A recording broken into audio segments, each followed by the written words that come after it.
everyone, and thank you for attending the second webinar in our fall series presented by the EdTech faculty at Canisius College. My name is Lauren Kisak, and I am the Assistant Director of Graduate Admissions. Throughout the webinar, please feel free to ask any questions that you may have.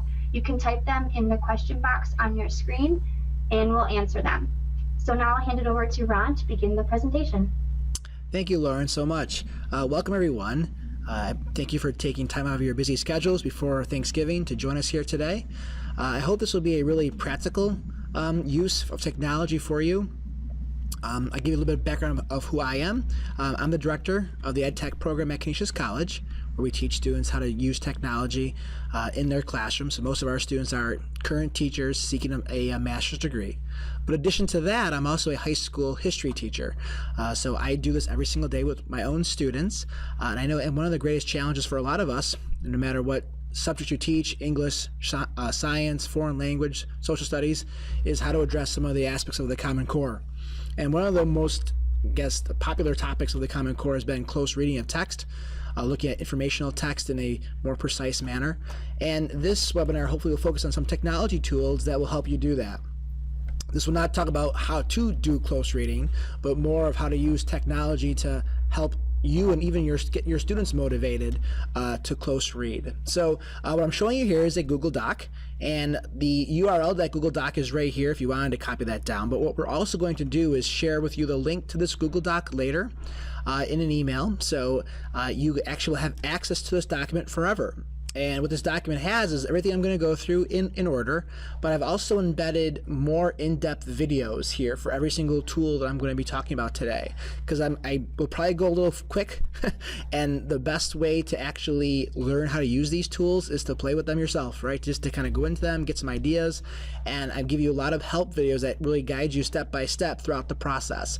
So don't feel like you have to write everything down right now. I think one of the best ways would just be just watch, ask questions, maybe jot down some notes of how you might integrate these own tools with your own students. So that might be a great strategy.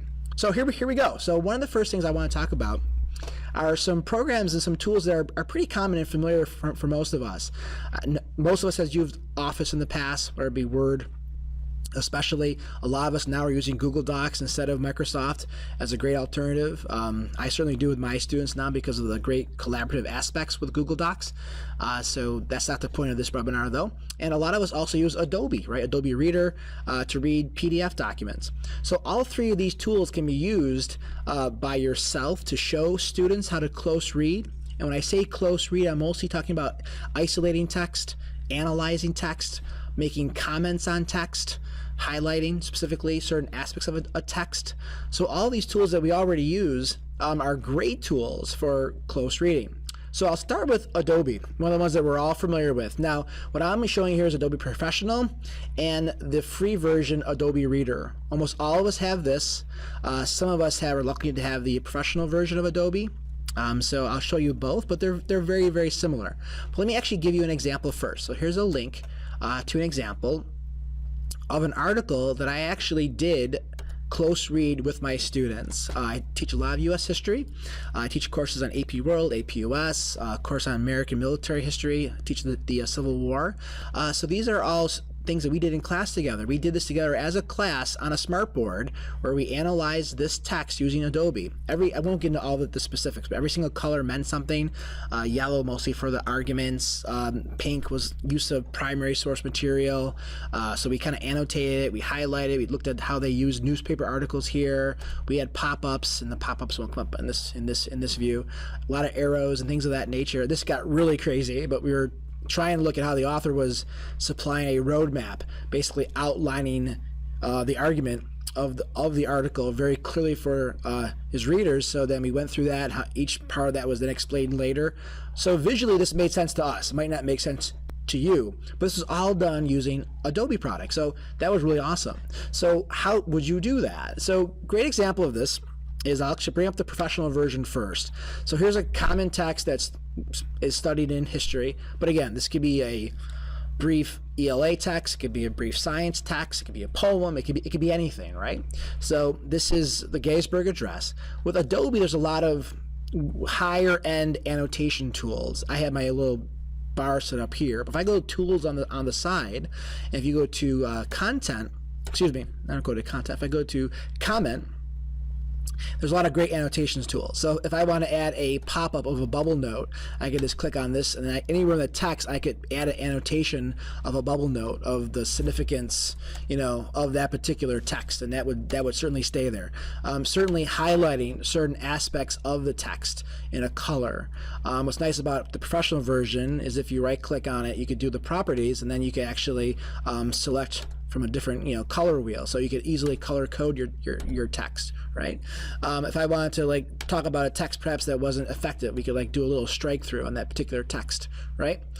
Things of that nature, even adding audio, which would be awesome, or stamps and things of that nature, and then even building more with that with your drawings and markups, adding text and adding boxes that signify text through different aspects of side margin annotations, things of that, whatever the case may be, you could really build this. So what I showed you before was all done with this, right?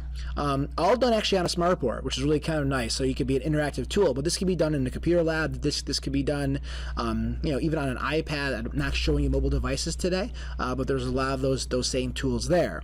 But now the great question is, well, I don't have Adobe Professional. I mean, can I still do this? And in many respects, yes.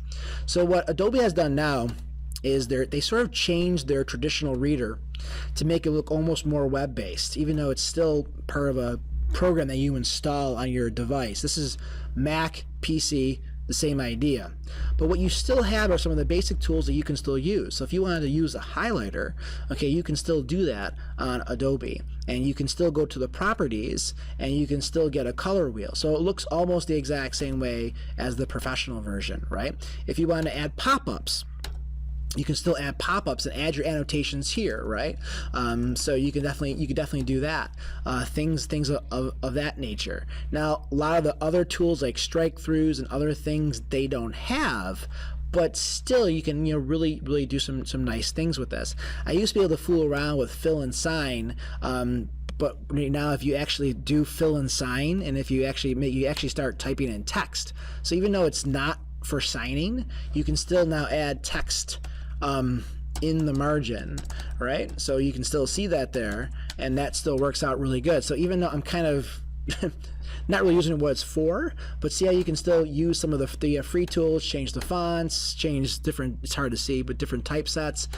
So kind of a neat way to actually use this. So definitely possible, even with the free version, to do this with your own students. So that's something that's really kind of nice. Now, a lot of us go back to a document. And again, if you have a question, please interrupt me anytime. That's not a problem. The other one, certainly Google Docs, which a lot of us are familiar with. Again, the same principle with Google Docs, right? It's a free program. You could do this on a smartboard with your students, or you can have your students do this on their own to mark up a text. Certainly, by highlighting, they can definitely highlight. It's not as intuitive, right? Because sometimes the highlights here, you got to go to highlight after clicking text color. So sometimes you think there is no highlighting, but there is. So again, you highlighted that, which is super nice. Again, if you want to add a comment about this particular section of the text, there's this great comment, insert comment, right? Now you can actually talk about why is this particular part of the text, is significant. These are tools that are used more for collaborative features, if you're going to actually write together about a document or edit a document together. But again, those same tools can be used certainly for close reading, adding comments, underlining certain parts of a text. I haven't done a strike-through while in a Google Doc, but I believe there's a strike-through. I get to go look at my tools here, but I believe there is. So there's all the tools there, and I believe there was strike-through. Yes, there is. Okay, so there's a strike-through. So you can do all of those particular same annotations, same idea. And again, not to be redundant, Gettysburg Address, same idea, Microsoft Word. Some of us are more familiar with this program, certainly, but the same idea, just highlighting text, changing the text color, striking through on a text. There is inserting comments, certainly, on a Word document. You could do it either here, insert a comment. I went to the Insert tab and then hit Comment.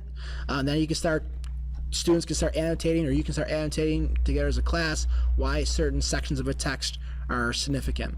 All right, so Again, the purpose of that was just simple tools that we all use every single day. Most of us, in some respects, can be used for Common Core close reading. So there's more about those aspects in these videos. All right. Now, kind of moving ahead a little bit here. And again, if you want to pause me and stop me, I will be happy to stop and talk more about what we just did. But moving on a little bit, there's great mobile tools and polling and text tools that I use with my students all the time. And one of the greatest tools I love is something called Poll Everywhere, which allows students to use either their own devices, it could be a cell phone, it could be a tablet, where they can text responses into a question that you post on the screen, and everybody can see those responses. But these can also be used in a computer lab setting. They can be used with Chromebooks, they can be used with laptops. Whatever you want to do, it's also web-based. So you can use it with a mobile device or a web-based device. Now, actually, I'll show you what Poll Everywhere is. And right now, I am showing you how I posted this discussion to my students. We just did this a little while ago. I forgot the actual date. But what we did is I had them, we're reading a book in class called Washington's Crossing by David Hackett Fisher. It's about the Battle of Trenton on Christmas, and I wanted them to isolate certain sections of the text, the chapter that they thought was really significant, and sort of to kind of go through that. But I also wanted them to post discussion questions for the class. So great close reading aspects, and they actually can respond to my prompt either through doing it through their text, where they would actually this is the contact number, so they would text 37607, and then in the text box, the message box, right, where you actually type your text, you would just type in Dr. Kotlik, space, and then you type in your text. So you could just then press submit, and you're good. I could also push this poll out through a web address. So if the students had either used their data plans and used their browser, or they could use a computer with this web address, they just put this web address in, and then they could just type the response right on the screen. You can even use Twitter. Some of you love using social media in the classroom. I could tweet this poll out, which is pretty awesome, right? So that was a great tool that I have always used, and I'll show you how to create a poll really quickly. Before I do that, I'll tell you how I actually set it up. I set it up with this slideshow where we talked about group reading discussions, and I went in to form a new group. They came in, they grabbed the number off a table, we formed new groups quickly. I wanted them to think about an important discussion question and a key piece of evidence from the text. I had them take turns writing their evidence actually on a piece of paper, so they all got a chance, one piece of paper, some typical Kagan cooperative learning structure stuff, right? And then the group shared their discussion and their text, but they had to decide on which ones were the most important. And those are the ones where they went to, I'm using Google Classroom, and I'm also using Schoology, where I posted the link to my poll right there. So they can just click on the link, and then each group put in which number from the poll. So then we can then, at the end, I'll get out of here, we saw their results, and these are the results that they actually typed in. So it was a great way to get people involved in a discussion and to close read. So to create a poll is super easy. I mean, you just click this little plus button, super awesome. This is free. It's a free service. You just type in your poll. Do we want snow, right? Because now it's getting that time and people are getting antsy, right? You could do a multiple choice question, open-ended question, ranking questions. You could click on an image. There's so many options. I say open-ended. Then you can actually have your response appear as a text cloud. I'll come back to word clouds later, but this is a great technique, because if you do a word cloud and you have students only type in one word or a phrase with an underscore, that the phrase or the word that has more frequency will get larger in the word cloud as they type in their text in real time. Super awesome. Cluster or a ticker. Press create. And here we go. Here comes our poll, just like that. And they can respond either by using my same keyword, or if I make the poll active, which I can do, I push it out to the devices, and now the poll is active. All right, or I can get a link to this poll, and I can put that on a website someplace. So super awesome. And if you want to respond right now, you had your cell phones, you can actually do it right now. You can go 37607 in your phone, then type in my name, and then you type in space your answer. So are you crazy, right? No way. Remember last year, November, right? All those kind of responses, right? So great, easy tool, many uses beyond close reading, right? Great exit ticket if you're doing like Marzano or Danielson rubrics. Great exit ticket for your observations in those aspects. So super useful tool. All right, kind of moving on. Maybe some of you are familiar with Quizlet. Quizlet's great. I use it all the time for building vocabulary. I won't spend a lot of time on it. But the idea is, part of close reading is also students isolating key vocabulary words. And these are just, sets that I've made for all of my classes. Back to the 17th century colonies. You can basically do many things with these. You can create your own, and what I'll do is edit so you can see how you can actually create cards. So right now, if I wanted to add a term, you could add your own terms, or you can have students add terms. So if I just wanted to add a term, John Smith, right? Good old John Smith from Jamestown. And what happens now is if I click on this, I can now just add the text, or I can add, I could actually have them look at definitions from previous users. So this is like a huge database. You don't have to even type in your own definitions. If you find a really, really good one, you can use what's been already available, which is super awesome. You can add an image with it, and you can even add your own voice recording. So if you want your students to hear you, great for the younger grades, certainly, of key sight words and those aspects. Great for foreign language. You want pronunciation of a certain word for vocabulary, or students can make their own Quizlet sets that they can share with you and their classmates for maybe key vocab for a certain text, a poem, ELA, science vocabulary, you name it. So Quizlet's pretty popular. So I hope most people kind of have known about this for a while, but I think it's a great tool that can also be used for close reading. And they're so easy to share. So what you can do with these is that you could actually embed them on your website. So if you click the embed code, you could put it right on a website, right on Schoology, right on Edmodo, all your, kind of common LMSs. This even now integrates with Google Classroom. So there's tons of features here. And the teacher feature actually allows you to monitor how often your students go through the cards and things of that nature. So just a nice little tool for close reading. Okay? All right. I'm not sure how many people are familiar with Noodle Tools. This is not, everything I've shown you so far has been free, except for Adobe Professional, right? But Noodle Tools is a paid product. A lot of schools are buying Noodle Tools. I've had it at my high school for years. I want to say almost since its inception, 8-10 years ago. Our college also has it now for students, so it's at the K through 12 level, certainly at the higher ed levels as well. And Noodle Tools is a wonderful tool, excuse me for being redundant, to have students collect bibliography, right? Collecting sources, and how do you cite sources properly, APA, Chicago, MLA. But what's nice about Noodle Tools, I also think it's a great close reading tool, because when you create a project, students can also create note cards. And when you create a note card, let me just create a quick little project. Okay, so I'm in the dashboard. You select which citation manual you want. I'm a historian, so I'll gotta select Chicago, and we'll just call it close reading example. And it's hard to see that, sorry, it's kind of small. I'll make it bigger in a second. And I'm going to do advanced, but this is great because you can do a star level for more of the elementary grades. It makes it really basic for them. Junior for more of the middle school students, and advanced for high school and beyond, and college and so forth. Even for graduate students, I would argue. I have my graduate students. I teach graduate students at Canisius College. I make them use Noodle Tools, and they absolutely love it for all their graduate work. So I go advanced, right? Create a project, wonderful. And now what you would do with a project is that you would create a bibliography, right? And you would enter in all like the terms and things of that nature. And I could select it, whether it be a journal or a book or a magazine. It's some basic citation creator, which is perfect. But you can also do note cards. So I'm going to show you the note card feature.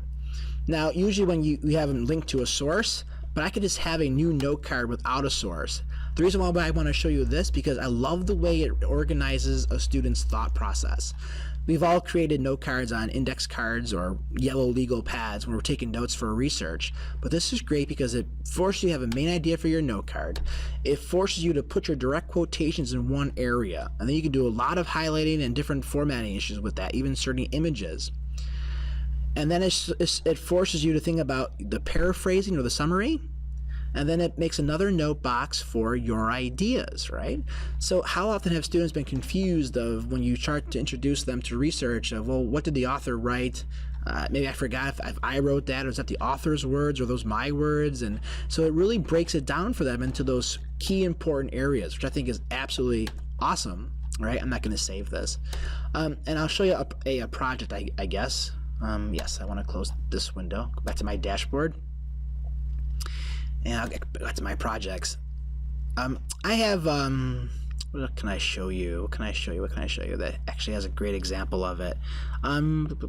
Sorry about that. Trying to make sure. Oh, I had to write a chapter for a book. I wrote a chapter for a book on flipped learning, and it was kind of funny because I never used Noodle Tools as a student. When I was a student, we didn't have Noodle Tools, and I wish we did. But when I wrote an article recently, I said to myself, I'm going to use Noodle Tools so I can experience what my students experience. So here's all my references, for my project. But here's my note card. So isolates quotes. Isolating quotes and ideas. I have mostly quotations I was using this for, but again, if you had your paraphrasing and my ideas, you would see all those things isolated and separated for students as they were kind of working through their material. So a great useful source for close reading. Another thing, if I'm going too quickly, please stop me. If you have questions, please. I'll definitely have time at the end if you want to save your questions. QR codes. We've all seen these cool looking images. They're on coupons and on advertisements, even on real estate billboards and things of that nature. Well, I thought a cool idea would be to have teachers create QR codes. And what you can do is you can attach the code to a reading. So you're giving a student an actual piece of paper text. The students can do all their close reading. They could highlight it, but then they could scan the code, and what this code would take them would be an image of perhaps either your annotations or further aspects of websites, things like that. So my thought was, I might have my students annotate this article on their own, and at the end, I'll put a QR code right here, perhaps. I've done this. I don't have a copy of it shown, but the QR code would scan them. And once you scan that QR code, it would take you to this actual article that was already highlighted and annotated, right? So this would be more like of an in-class thing, I guess, or a check, because you want the students to actually do it on their own first. But that'd be kind of a fun way for them to actually see a finished product or a different model of annotations. But again, you could, on a QR code, you could actually attach anything. So one of the ones that I use is a really simple one called qrstuff.com. Super easy, and let me make this a little bit bigger for you guys so you guys can see it. And you could attach a website, YouTube video, Google Map location, which is really cool. It'll take it to a Google Map. So there's like tons of possibilities here. Twitter posts, SMS message, all this really kind of an email address, and anything you want them to actually do. Plain text is super useful. So if you just type text here, when they scan that code, they'll see the text that you put in there. So that's a great way. What I've done in the past is vocabulary scavenger hunts. So what I do is I might put a cardstock, I'll print out vocabulary terms nice and big, right? In like a big font, and cut them out, and then I'll print QR codes that match each particular vocab. So as a student goes around the room, we have a scavenger hunt where they have to find the actual term, and then they got to find the corresponding QR code that matches the definition, right? So they would run around the room, and they're scanning their codes, and they're finding the definitions, and they're trying to find the matching card, and vice versa. It was a lot of fun. It was just a nice way to break up, doing vocabulary, reviewing vocabulary. I did this with high school juniors, and they thought it was the coolest thing. So obviously, middle school and younger students would think it was pretty neat too. So if they don't have devices, you can always use iPads or tablets to scan QR codes. There's a lot of free QR code readers. So just another possibility to mix things up. All right, so I have readings, I have videos here on how to do all these things. Pull Everywhere, Quizlet, Noodle Tools, QR codes, they're all there. Another big thing we do, right, in close reading, again, is highlighting, annotating text. Well, how do you do this perhaps in a web-based environment? Especially if you're using something like a Chromebook, and maybe you're not going to be installing Adobe Acrobat, and maybe you're not going to be having Microsoft Word there. I already showed you like Google Docs. That's a definite possibility.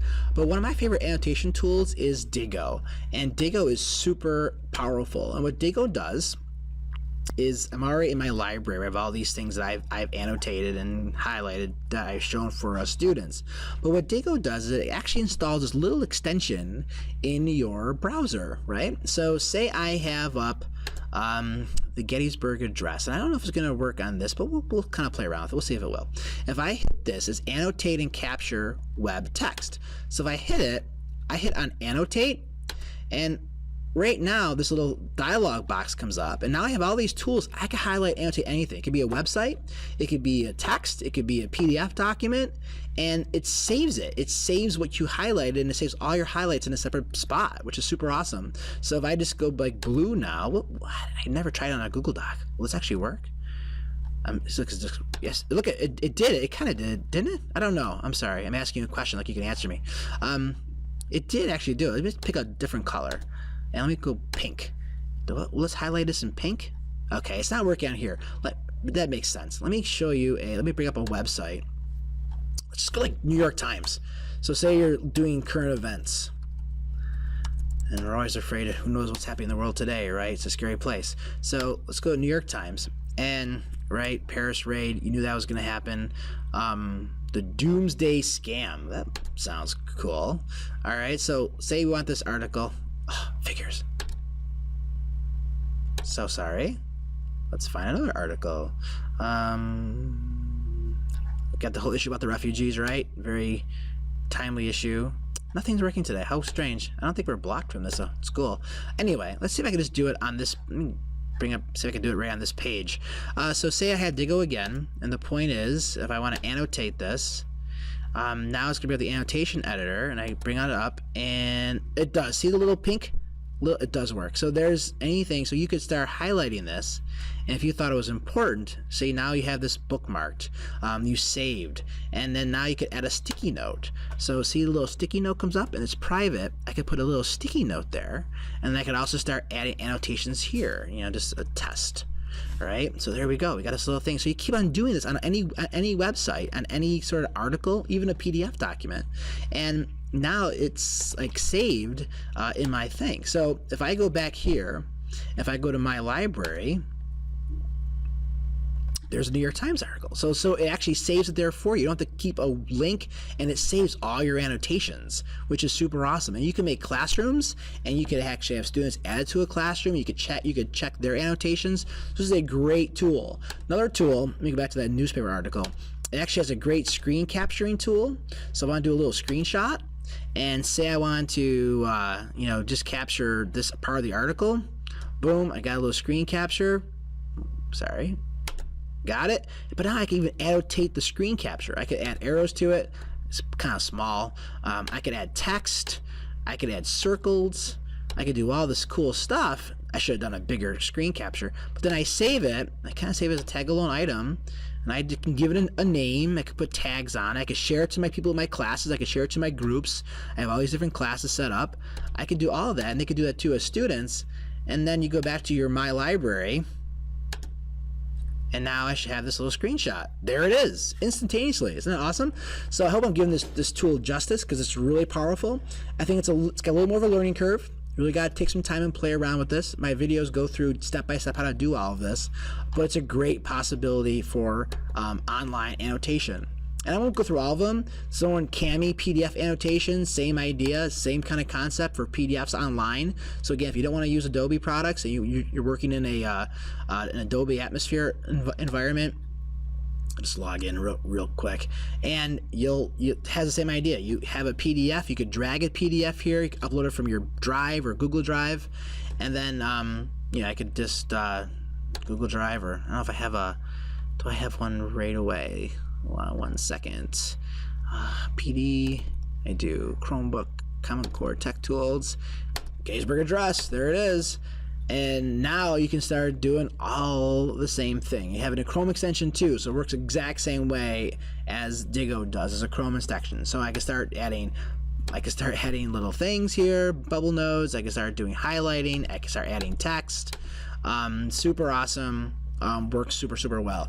I know they don't work well together because Diijo wants to still be in control, so you might have to make a choice of which one you want to use. But great possibility on a Chromebook or anywhere else. Okay. Another great thing are word clouds, right? I told you already how Pull Everywhere does this. But if you wanted to do a great word cloud, great idea for Common Core close reading, especially at the younger grades, where you just have students create these, or they get a text and then you start analyzing the text as a word cloud. I love how Pull Everywhere does it, because Pull Everywhere does it as they respond. So that was really cool. Remember, I create a poll, and I can create a poll and then I can just do a test poll. But you can kind of go back and forth with that, right? So that was really neat. So all these are great word cloud, generators. And what most of them do is as the frequency of a text is more important, those texts become larger. Okay. Another not as common tool that I like showing my graduate students and other teachers that I work with, I do a lot of professional development for teachers in the area and in the district, is Padlet. And Padlet's kind of this really neat thing I think is totally underused. And I'll give you this Gaberg address example again. Students can create their own Padlets where you can put an image in the background, and now they can start adding things to a wall, and they can start adding images to a wall, and they can start adding text to a wall. And you have a lot of ways you can do this. They can add videos to a wall. You can make one wall for a class where everybody starts adding stuff to a wall, perhaps about a certain poem or about a certain aspect. So you just click on anywhere you want on the wall. Oops, sorry. And then you start adding this stuff, which is pretty awesome. And this can be shared out either individually, students could do this as a group project. A whole class could work on a wall, which is really kind of neat. And I can modify this Padlet, so I could add different photos to it and other things to it. I could change the layout. The privacy is really nice. So if you want it to be a hidden link that only you could write on, you can make it password protected so the students no one can get to it. You can make it only private. You can share it with the whole entire class. And so super really great way to kind of build text. If you want to share it and export it, you can share it on all your social media stuff as an image, as a PDF, or if you have a website, you can actually embed it in a website or on WordPress for bloggers, or there's a QR code for it, which is really kind of neat. So I really kind of like this tool. It's kind of a fun little tool to start kind of building stuff, text and images and things of that nature. So I can edit this, and I can expand on it, and you could do a lot. I could just double click on it. I could add a title. It's hard to see, I'm so sorry, but you can add an attachment. You can add like video stuff. You can add all these cool things. If I wanted to add like a voice recording, it would record my attachment. You can upload a photo, all these kind of neat stuff. So you can do anything you want with this, of adding text and images and kind of putting everything together in a really creative multimedia experience. All right. Now, kind of moving on as well. I did Diijo already, did the word clouds. Now, another thing are graphic organizers. I'm actually going to skip this one because it's a little expensive, and so is MindMeister. But what I really like is Lucid Chart for making graphic organizers digitally. And a great way to break down a text is through a graphic organizer. So Lucid Chart is a really awesome product, and the reason why it's so awesome is because they really like teachers. Lucid Chart offers great education. It's free for educators. It's a really great program, and for educators, they'll give you anything you want. If you say I have 100 students, they'll give you 100 accounts. If you have 150, you have 50 students, they'll give you accounts, which is so awesome. And it has all the complete functionality of it. So I'm logged into mine. If I go to like my documents, it's kind of neat. And what you can do is you can set up classes in this, and it's tied to Google products. So actually, I'll show you this. You can actually add this as a Google app. So if I go to my Google Drive and I go to New and I go to Create, I go to More, there's Lucid Chart. So I can create Lucid Charts right from Google Drive, which is really kind of cool. And actually, I should show you this. If you're in a Google Doc, and I don't know if you know about add-ons, this is a separate webinar, but I could do add-ons, and I could add Lucid Charts right from a Google Doc into my Google Doc right from here. So if I go insert diagram, it accesses my account, and it hasn't done this in a little bit. So let me just go to my Clarence account, and I'll say allow, so where most of my stuff is, and now it's going to access all of my Lucid Charts, which is kind of neat. So I can insert a diagram, I can make it in Lucid Chart and insert it in a Google Doc right from here. I think I gotta go back to the add-on. Wasn't planning on showing you this, but yeah, continue. I did run. It's making a liar out of me. Okay, there we go. I said allow. Okay, let's go. Let me just go right back to the Google Doc though, so back to Lucid Chart so you can actually see it. So let me go to Lucid Chart now. I have way too many tabs going here. So I have all my classes that I use here. I have all my periods for my classes, and they were in making mind maps based upon a chapter on leadership that we were reading for the course. And I'll just show you an example of them. So open one up, and students made these within a class period or so on Chromebooks. But it could be used on, there's an awesome iPad app. It's about teen goals in the military and SMART goals, and we read some chapters about goals and things like that, and they put a picture of me in there. That's so nice of them. But they made it all on their own, and there's all these great tools for web diagramming. Super awesome. And once you make one, you can share it through email. You can have classes set up so the students can like type in everybody's name. It's just like a Google Doc. They can share it easily with each other. They can get an embedded code. They can publish it as a link, as a PDF document, as an image. All these great options. And let me just show you how you would actually make one. So let me go to Lucid Chart and, let me go to my documents again. And I'll just make a new one. And they have all these like templates. So if you are a teacher in education, Venn diagrams are awesome, right? Great for close reading. There's a great template for it. Cause and effect, great for close reading. Cluster charts, right? You can just use their own templates that they have. Compare and contrast, great for close reading. Comparison analysis, getting really sophisticated. So if I click on this, it opens up a template. You can work right off the template, or you can just build one from scratch. And similarity, differences, isn't that awesome? And you can add your own your own things to it, and you can now start building it, and all you do is start putting arrows to things, and you can make things a hotspot. If I click on this and I may add a hotspot, create a hotspot, what happens here is I can actually, it's kind of hard to see, but here's the action. I want to, choose an action, and I want to actually add a link here. I could add a link, an external link. So what happens is if they click on this, it'll take them to like a website. Kind of neat. You can embed images here. Super awesome diagramming tool. So I used to teach my students how to use MindMeister and how to use Cacoo, but they're expensive. They're not free. And Lucid Chart's free, so we always want to go with free products. So that was really good.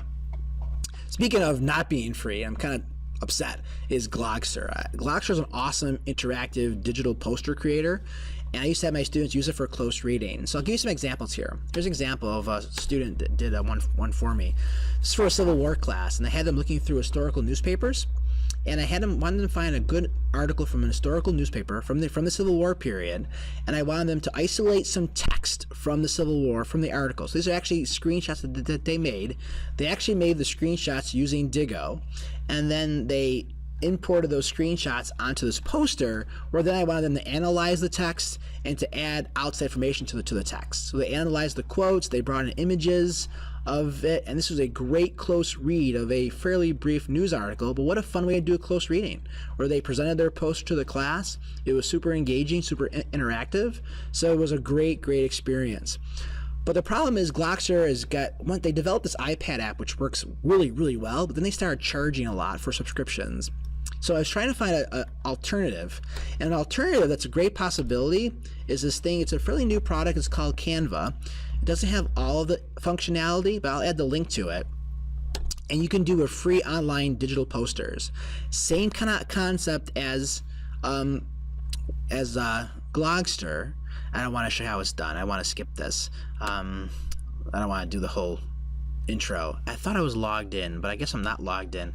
But anyways, they'll show you. You start dragging a template over. You start typing on the template. You can add text to the template. You can add backgrounds. You can do all the things. You can publish it as an image, PDF. Same thing as Glogster. And I'll give you an example of what one of my students made. We just did this last week. Same directions I gave for Glogster. So this was really cool. Let me go full screen here. So this was done in Canva, where she found some articles about this woman who was a spy for the Confederacy. She took screenshots of the newspaper articles. She talked about how it was really important. And then I think one of them is a video where she embedded a video to an actual YouTube video about women in the Civil War. So really engaging, super interactive. And that was an awesome way. So really easy to use. I mean, any age level could actually get their hands on this. And they have a really nice iPad app too. So it could be web-based, Chromebook, or an iPad. You can do some nice things with Canva. So I'll have to add that to the Google Doc, because it's so new that I haven't even added it yet. So that really kind of wraps up a lot, and I kind of talked at you for a long time here. I hate doing that. I'll take questions in a moment, but if you want to learn more about what we do in this great, awesome online education technologies program where it's completely online, you can get a certificate for 4 classes or get a master's online. There's a video that we made, there's me, sorry, and some great link to our program. So hopefully if you know someone who's interested, we really would appreciate that too. So I'll be happy to take any questions about the tools I showed you. So thank you for listening. Okay, you can go ahead and ask your questions on your screen. One that came up will be, what do you suggest for people who are just starting out, kind of feeling their way through technology? Yeah. What would you suggest would be a good one or a good way to start? Yeah, it's a great question, and one I get a lot because technology is always changing. There's so many things you can do that sometimes we feel overwhelmed. Well, how do I keep up? Where do I begin? I always tell my teachers and I tell my students to start perhaps with one tool per semester. Let's just say this semester we're going to go after, we're going to use Adobe and just really focus on that one tool for that one semester, and then, get to a point where you feel really confident with it. And once you do, then maybe perhaps then move on to the next tool.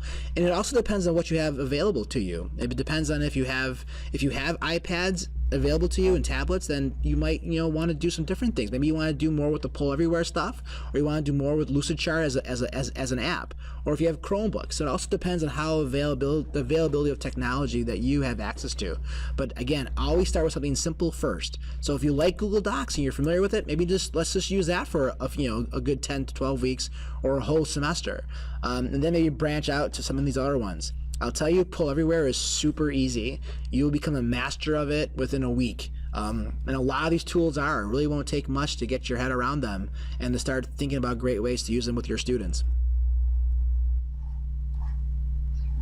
Okay, from the tools that you've shown us, which one would you say has been most productive for you, or I guess you seeing the most return on? Yeah, I started out using, and I still use Pull Everywhere a lot. I mean, this is something you can use every single day as a simple check.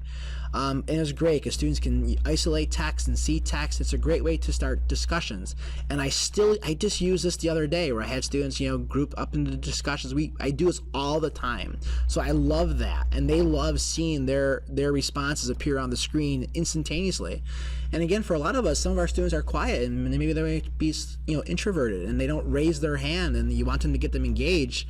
Well, this gives them a voice, right? It gives them a voice without having to use their voice. Now, we don't want to discourage real face-to-face interaction, right? We do too much of that already. They're always buried in their devices, right? But it is a way to use it carefully that you can have students now texting their examples. But what I do is, it doesn't stop there. So they might show their example. Now that starts a great in-class discussion where people are engaged, they are in a dialogue. So I love Pull Everywhere. I kind of incorporate with Google Slides because you can embed your poll on a Google slide and do some fun stuff with it. But I also love the poster stuff. I think that is so cool, and the students love creating the posters. They had so much fun using Canva last week in class.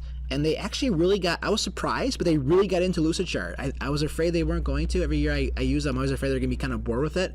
But they loved making their diagrams. So those are the 3 that I really, really enjoy the most. What tool would you recommend for younger grades? Yeah, that's great. Great question, because all of these tools, I try to give you a broad base here. Younger grades, perhaps, but you don't have a cell phone, you're not going to be using Pull Everywhere as much, right? So that might not work for you. But however, if you have access to devices, I think it's really easy for younger grades to use Lucid Chart because there is a great iPad app that's super simple, right? Or if you have a computer, if you have a lab. But younger students can also make posters. I've seen it done. Even though I don't teach them, I've seen my students at Canisius who have younger students of, 3rd grade, 4th grade, 5th grade, making these awesome products. So that's super nice. But also with the younger grades, if you have a smartboard in your room, you could use these tools as a whole class setting where you could have them come up to the board and contribute. So it wouldn't be hard as a class to make a combined Lucid Chart. It wouldn't be hard as a class, even for younger grades, to use the highlighting tools on Adobe or on Google. They could actually tactilely take that pen or use their finger to highlight stuff as a class. So there is some possibility there too. I hope that helps. There's a question about when the attendees will receive a copy of the PowerPoint. Once this has ended, we will be sending you a certificate for completion of the webinar, and we'll also be sending you a copy of the PowerPoint and links to the recording of it. And another question, can you offer an example of when I might use a QR code instructionally?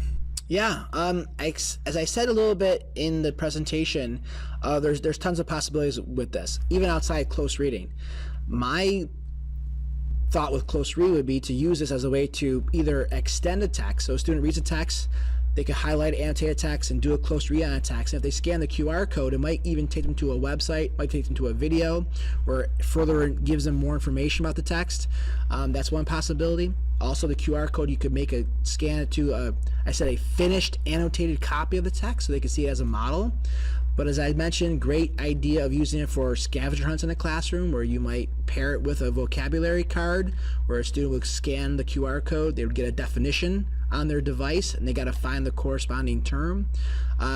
Great way to maybe post them around the room, where you might even do this as a kind of interactive museum display. Think about that. I've seen students do this, where you might put poster boards around the room about a topic, and the students scan the QR code and might ask them questions they have to fill out and submit, or it could again give them access to like a video that you might want to share with them. So it's a kind of a neat way for them to be up, around, moving around the room, scanning things, taking notes on aspects, watching further things for enhancement. So I think there's a lot of great possibilities there.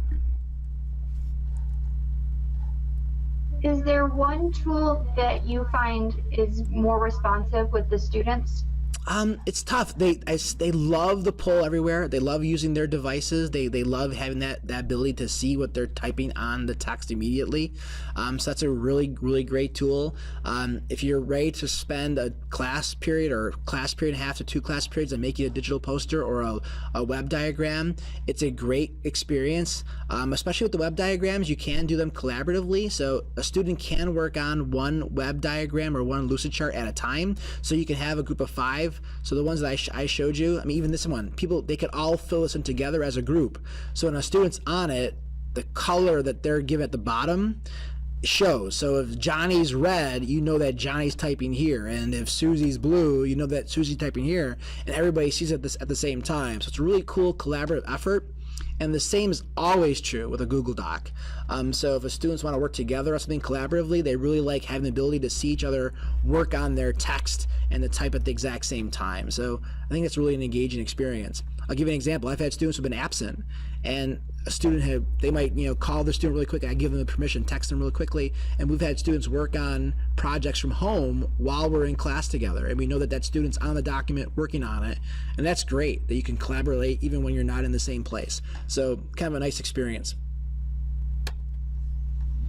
Do you think Office 365 will offer other options? Yeah, I know that's the great competitor now to Google products, and we actually have a subscription here to 365, and I think Microsoft a little bit maybe missed the boat on the way Google went with this web-based documents that are great for collaborating, and they're trying to do that. So, now PowerPoints and slides and the OneNote are all kind of tied together.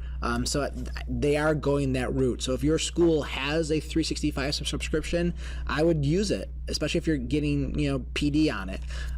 Our school has both where I work. So we're a Google Apps for Education school, but we also have Microsoft, and more people are using the Google, and that's kind of where my comfort zone is. I just think it's still easier than Microsoft, but Microsoft always has all the bells and whistles, right? So no matter how good a Google Doc is, if you really want to do some great, word publishing, there are more options here. But for most of us, we've noticed that our students don't need more than what's available on a Google Doc, especially now there's tons of add-ons. So hope that helps. Does Schoology connect yes. to Google? Yeah. Schoology. That's okay. Does Schoology do what? I'm sorry. Connect to Google. Yeah, I should bring up I guess I could bring up my Schoology account. I have not to have enough tabs here, right? So what I do is I actually give a whole session on this for my courses, and I have all my courses here. And what I'll do is you can actually add your Google Drive to your Schoology account. So if you're in your apps, you can actually do that. I wasn't prepared to give a Schoology demo really quickly, but you add materials. If you go to like import from resources, what I've done is my personal stuff, my apps. Where's my apps? There's my Google Drive. So my Google Drive is attached to my Schoology account. So that's kind of nice and easy because then you could do some cool embedding of Google Slides.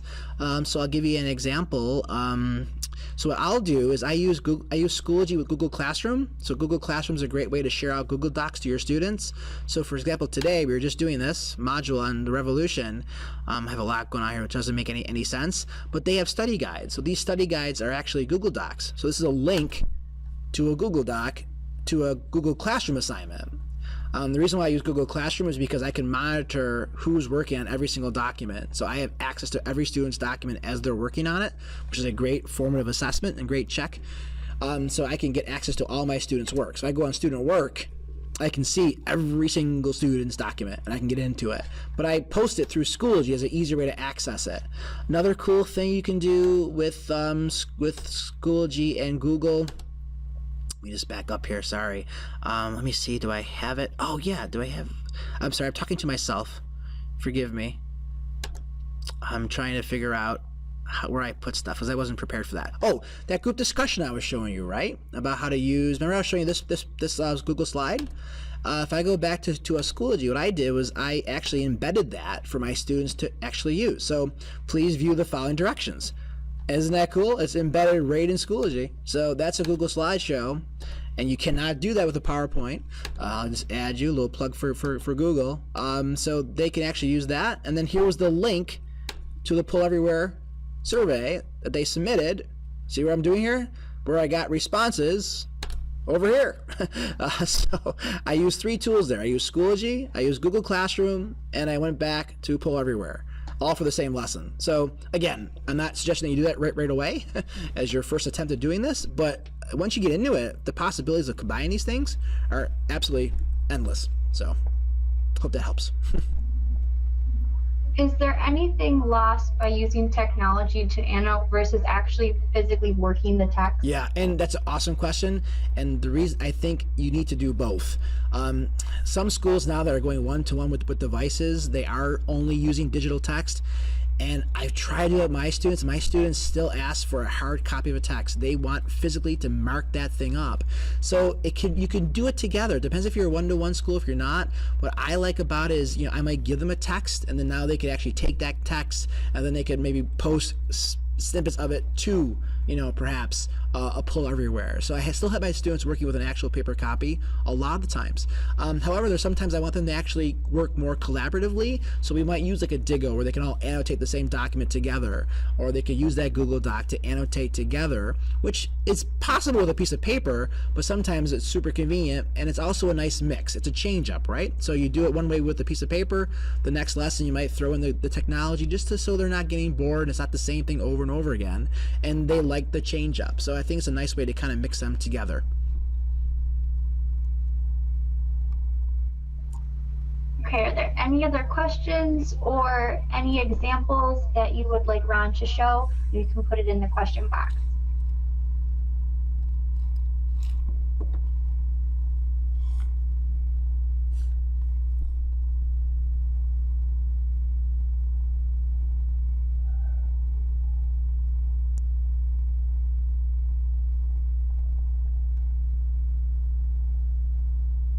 Okay, I think that does it for questions. All right.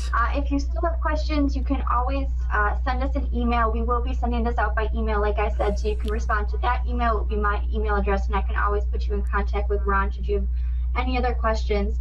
And you'll also be receiving, like I said, certificates for completion of today's event, and as well as the link to the recording. So thank you so much for attending, and thank you, Ron, for presenting. Oh, thank you for everybody too. I really appreciate it. Great questions, and I hope this was useful. Thank you so much.